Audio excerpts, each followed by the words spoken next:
There are travel troubles all around the U.S. At last check, there have been 21 flights canceled at Cleveland Hopkins Airport today and 27 delays. Noel Williams headed there today as flyers focused on getting to their destinations. The amount of canceled and delayed flights into and out of Cleveland Hopkins International Airport continues to increase even before the big punch of this winter storm has even hit us. Some travelers' plans already interrupted and forced to adjust.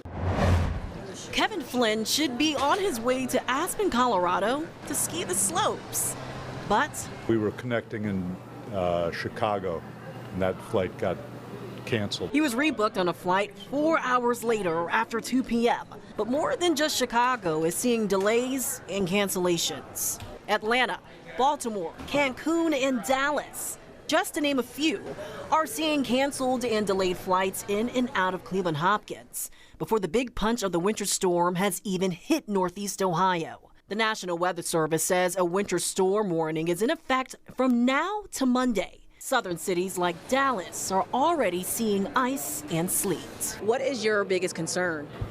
Just not being able to get down to Fort Myers. Cheryl Karras is heading to Fort Myers, Florida for a family vacation, but has a connecting flight in Atlanta. Starting tonight, an ice storm warning is in effect for most of North Georgia, including Metro Atlanta. And just take a guess how many times Karras has checked her weather app.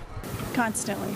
And Delta keeps informing us too. This is just a glimpse into possible delays and cancellations this weekend into Monday.